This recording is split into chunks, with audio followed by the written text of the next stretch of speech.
Oke, assalamualaikum warahmatullahi wabarakatuh. Waalaikumsalam. Kembali lagi bersama kami di QS Review Podcast Bapak-bapak bahas One Piece. Betul, Mamen. Oke, Bang Jer.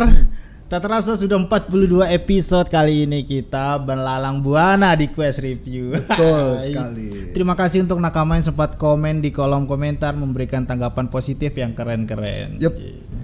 Oke Bang Jer, kali ini kita akan ngebahas mengenai misteri di chapter 1121. Di situ ada banyak teka-teki. Teka-teki. Saya sudah bersiap-siapkan ini, Bro. Oh, mantap. Kacamata pembesar untuk mencari kebohongan-kebohongan, Bro.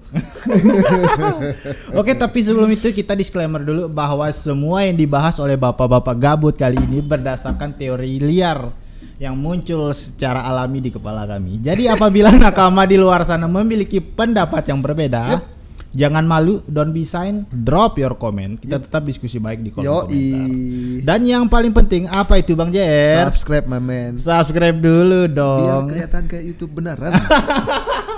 Memang belum naik haji, belum kayak YouTube beneran dong. Oh, belum. Kita harus naik haji dulu, Bro. Impian bapak-bapak banget.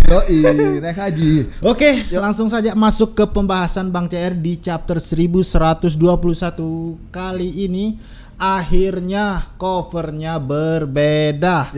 Setelah sekian lama cover diisi oleh Yamato dan sekarang kita diberikan surprise oleh Oda Sensei diisi oleh Nami yang menjadi raksasa. Dan cantik, seksi. Bukan Nami. Bonnie. Oh, bukan Nami. Oh, Anda tobrut. Nami Bang Jer. Nami ya. Oh iya, Nami. Jadi dia jadi raksasa tuh. Ini menandakan mungkin the end of Arc Egghead ini akan segera berakhir. Tapi kita nggak akan fokus ngebahas tentang chapter tersebut, tapi kita akan melihat nge-review tentang misterinya Bang JR. Nah, di situ setelah cover seperti biasa pertempuran Saturn dan Gorosei Saturn dengan melawan Luffy. Tapi yang menarik di sini adalah Bang Jer, pesan yang disampaikan oleh Vegapunk. Hari di mana kebangkitan yaitu rahasia penting akan terungkap. Semua yang kita ketahui, semua teknologi kuno, senjata kuno masih berada di luar sana. Dan sampai sekarang masih bisa digunakan. Menunggu untuk digunakan. Berarti Vegapunk ini tahu ketiga senjata kuno tersebut itu berada di mana Bang Jer. Tahu dia. Vegapunk ini secara nggak langsung dia ini kayak memantik gitu loh, seolah-olah sudah ada kok yang bisa memecah belah benua. Sama seperti Goldie Roger mengatakan One Piece. Itu salah satu trigger. Trigger Bang JR. Itu juga sempat disampaikan tuh spillnya tuh sama pesan dari Dr. Vegapunk. Jadi hanya mereka, saya curiga kalau semua yang terjadi saat ini diketahui oleh mereka, karena mereka tidak diharapkan oleh Joy Boy, akhirnya sengaja diatur oleh Goldie Roger. Karena bertepatan dengan kematiannya Whitebird, 2 tahun kematian Whitebird dan 25 tahun kematiannya Goldie Roger. Nah, menurut Bang Jerry ini gimana? Kok semakin kesini pesan yang disampaikan Vegapunk ini kok semakin menggiring kita ke arah yang bikin kita mind blowing, Bang? Gimana? Ini kan sesuatu hal yang tidak pernah kita sangka. Dulu pertama kali kan waktu saya menyentuh komik One Piece ini, saya tidak akan pernah berpikir kalau kisah ini akan menjadi serumit ini. Dulu saya hanya berpikir kisah One Piece ini hanya pertarungan antara bajak laut dan Marine gitu. Mencari harta karun, udah gitu aja. Dan ternyata semakin kesini ada politiknya, ada romansnya, dan ada banyak teka-tekinya, dan bahkan banyak propagandanya juga yang kita temukan di dalam cerita One Piece ini. Dan akhirnya kita tuh baru sadar nggak semua orang tahu kalau Goldie Roger itu punya nama D. Lu bisa bayangkan, dan tiba-tiba hari ini si Vegapunk itu mengatakan kepada dunia, termasuk kita pembacanya gitu, bahwa senjata itu ada di luar sana dan menunggu untuk siap digunakan. Ini kan hal-hal yang selama ini tidak pernah kita pikirkan. Betul, dan ada gitu kan. Saya kira setelah One Piece baru ketemu senjata kuno baru digunakan, dan ternyata penjelasan Dr. Vegapunk ini senjata ini nunggu. Ini kan ada benang merahnya juga dengan apa yang dijelaskan oleh Vegapunk itu, brother. Seperti contohnya 25 tahun yang lalu ketika Goldie Roger meneriakkan kata One Piece, dia tahu kalau One Piece itu bukan untuk dia. Betul. Dia bukan orang yang diharapkan oleh Joy Boy. Betul. Begitu juga ketika Whitebird meninggal, dia ngomong ke Teach, you bukan orang yang ditunggu-tunggu oleh Goldie Roger. Tetapi ada satu di situ poin yang kita bisa tangkap. Ketika Whitebird berdiskusi dengan Luffy, bocah ini cukup menarik. Iya. Itu clue itu, bro. Iya, Bang Jer. Karena semua krunya Whitebird berteriak, pastikan Monkey D. Luffy selamat. Asli keren memang. Nah, kembali ke Whitebird tadi, Bang JR. Karena seperti yang kita ketahui, pesan dari Dr. Vegapunk juga ini menyentil sebuah suku nih, Bang JR. Pesannya, mereka yang memiliki nenek moyang langka dan unik dicari dan dibunuh tanpa ampun hingga hari ini. Komik berlanjut ke siluet tentang ras-ras yang ada di One Piece, Bang Jer. Ada Kuma, Whitebird, Lunarian, dan anaknya Big Mom yang mata tiga itu. Kalau yang kayak Kuma ini kan Bukaner gitu kan. Bukaner. Iya. Kan kita juga diperlihatkan ada banyak ras seperti yang kaki panjang, tangan panjang, hidung panjang, ras manusia ikan itu begitu ada banyak sekali. Betul. Tetapi hal yang menariknya, pemerintah dunia ini mencoba membumi hanguskan ras-ras unik saja.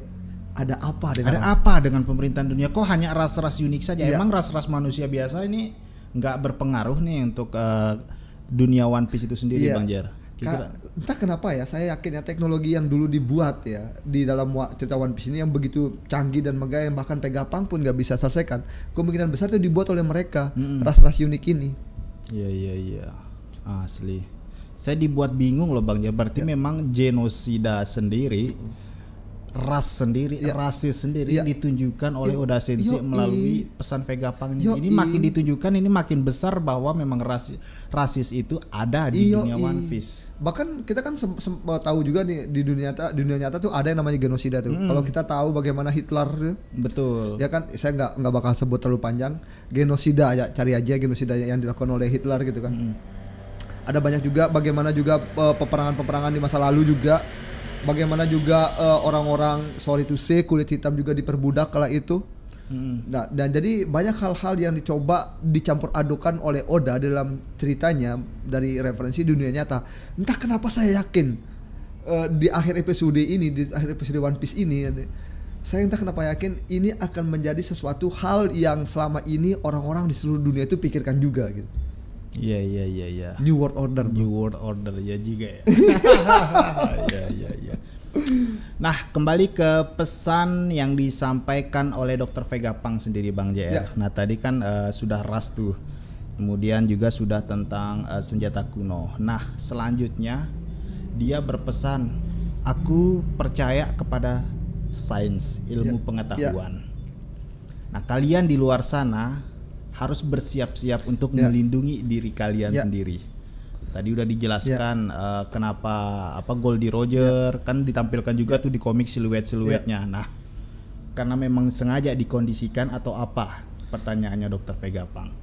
Apakah ini semua yang terjadi di dunia One Piece diatur atau tidak oleh Goldie Roger? Kalau saya pribadi itu Goldie Roger mengatur. Iya. Saya yakin 100%. Karena bagi saya Goldie Roger ini adalah bajak laut jenius. Karena sebelum dia menaklukkan Greenland, dia sudah berlayar dulu. Ketika dia sudah berlayar separuh Greenland, ada satu hal yang terlewatkan. Akhirnya dia itu mencari orang yang bisa membaca Poneglyph. Ya kan, dia ketemu sama Oden. Akhirnya dia mengulang lagi dari awal. Kan kalau dia tolol, si Roger ini, mungkin dia tidak akan mencari Oden. Dia tidak akan pernah mau tahu apa sih yang isi dari makna batu-batu itu, karena rasa ingin tahunya yang begitu tinggi. Betul. Selama di perjalanan seperti ada yang menjanggal, ada yang terlewatkan, dia rela mengulang dari awal. Iya. Dan saking mungkin penasarannya.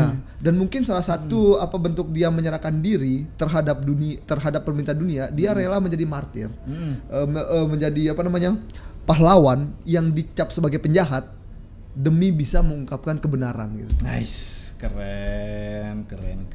Berarti 100% memang semua yang terjadi saat ini dikondisikan oleh Goldie Roger. Buktinya ya,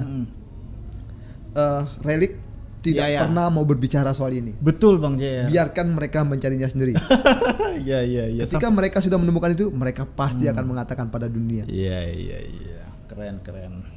Oke, Bang JR. Finally pernyataan seorang Dr. Vegapunk setelah pertunjukannya Bonnie dan pertunjukan Bonnie dan Luffy mengalahkan Gorosei Satoon dengan Nika no Punch. Gorosei Satoon itu udah kayaknya mulai kalah tuh Bang JR.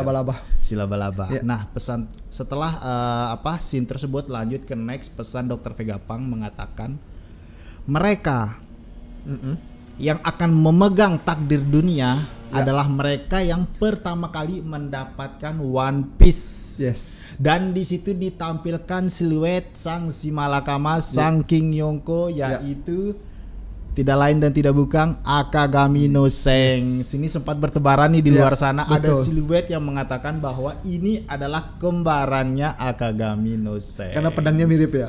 Karena pedangnya mirip, sama-sama menggunakan gripon. Iya kan, bayangkan gara-gara siluet itu banyak orang bilang kalau Seng itu punya kembaran. Bayi yang tertukar. Iya. Memang Seng ini Pukima ya, gimana kita ngomongnya? Seng ini salah satu karakter yang misterius, karakter kecintaan Oda, karakter yang super power, karakter yang jenius pula, tetapi juga penuh dengan misteri. Ya bayangkan ada banyak orang yang memiliki teori konspirasi soal dia kan. Termasuk kita di sini ya. Iya. Berarti selama ini Bang JR bilang dia dengan santainya ngeteh ke Marijoa gini, berarti itu bukan dia. Bisa jadi. Berarti terpatahkan dong. Ya. Bisa jadi jangan-jangan dia tuh punya klon bro. Cloning. Atau bisa jadi gitu kan. Mungkin ya ada ini liar banget ya. Yang namanya tidak ada yang tidak mungkin dalam serial One Piece ya. Mungkin selama ini kita tahu kalau Seng ini bukan pengguna buah setan. Bagaimana kalau setelah dia berjalan melewati Greenland, akhirnya dia memutuskan untuk memakan buah setan. Iya. Seperti buah klon. Seperti buah ya bisa jadi banyak. Oh, buah-buah untuk mengkloning diri sendiri. Ya. Oh, bisa jadi. Kita sudah melihat itu di di tubuh Nico Robin. Dan kita sudah ditunjukkan di jurusnya ninjutsunya. Iya, betul. Ya kan? Anak-anak buahnya Oden, kan dia di situ ada ninja. Iya, ada ninja. Dan kita juga ditunjukkan di Nico Robin yang bisa membelah diri, bisa jadi Seng juga. Iya. Tapi Bang JR, di ending of the scene chapter 1121 di situ muncul pahlawan suci yaitu Fingerland apa namanya? Fingerland ya. God Valley ya. Muncul siluetnya dia Bang JR. Jadi di atasnya ada siluet Seng yang memegang pedang. Kemudian ada Seng yang asli yang ada cakar di mukanya. Kemudian Im Sama dan terakhir ada Fingerland ini. Karena salah satu yang memegang kunci ya peradaban bajak laut ini dimulai kan si Fingerland ini. Karena dialah salah satu dalang dari penaklukan Rock the Sabbath. Iya kan? Bisa jadi karena meninggalnya Rock the Sabbath ini era baru Roger itu dimulai. Kalau seandainya Rock the Sabbath tidak dibantai, kemungkinan Roger tidak akan pernah menemukan bukannya Rock the Sabbath itu Garp sama itu. Garp sama Roger. Kan yang ditunjukkan di situ. Tapi kan itu kan insiden God Valley itu. Iya, God Valley betul. Itu kan insiden God Valley. Kan selama ini yang kita gaung-gaungkan di dalam serial One Piece ini si Garp ini hero karena dia berhasil menangkap Roger. Dan setelah kita membaca serial One Piece kita baru sadar ternyata Roger ini menyerahkan diri. Dia tidak ditaklukkan atau dikalahkan. Dia menyerahkan diri. Dan bahkan di dalam cerita One Piece ini kita disuguhkan satu drama. Kita pembaca tuh dibuat berpikir oleh Oda, oh mungkin alasan Roger menyerahkan diri agar si Garp ini mau merawat anaknya. Iya. Ternyata ada makna terselubung. Garp, lu tangkap gue. Kan Garp senang. Ternyata itu adalah trik dari Roger untuk menyampaikan pesannya kepada dunia. Dia sedang baru memulai permainannya. Main catur kelas berat dong. Meskipun dia telah meninggal, tapi sampai saat ini namanya masih digaungkan. Iya. Itu baru kelas sih. Keren sih Bang JR. Tapi yang jadi pertanyaan di sini, yang teori liar dari para nakama di luar sana yang muncul adalah yaitu munculnya siluet Fingerland yang mensangkut pautkan kalau si Seng ini kembar. Yes. Ya, rambut merah bapaknya, dianya rambut merah, kemudian ada siluet. Ada siluet satu. Ditambah lagi ada itu di Marijoa nggak ditunjukkan tuh lukanya, nggak ada luka. Itu agak make sense, tapi saya tetap yakin itu mah bos setan itu. Iya. Entah kenapa saya meyakini itu bos setan. Mantap. Oke, kesimpulan malam ini Bang Jer, apa yang kita dapat dari chapter 1121 ini? Seng kurang ajar. Gara-gara Seng. Iya kan seharusnya kita tuh menikmati chapter ini, chapter Egghead, pengumumannya Dr. Vegapunk, tiba-tiba muncul siluet terakhir lah. Ini kok ada Seng 2? Iya kan, ini apaan lagi gitu kan. Itu semacam kayak teka-teki baru yang membuat kita seolah harus menunggu chapter selanjutnya untuk melihat ini apa maksudnya. Mungkin bisa jadi ya di chapter selanjutnya itu nggak bakal ada lagi dibahas. Iya bisa jadi. Lagi panelnya jauh banget. Pindah ya. Keren. Oke, mungkin sepertinya cukup untuk pembahasan kali ini. Apabila nakama di luar sana memiliki pendapat yang berbeda, silahkan drop your comment. Kita tetap diskusi baik di kolom komentar. Oke Bang Jer, see you next episode. Oke, jangan lupa subscribe biar cepat gue naik haji. Assalamualaikum.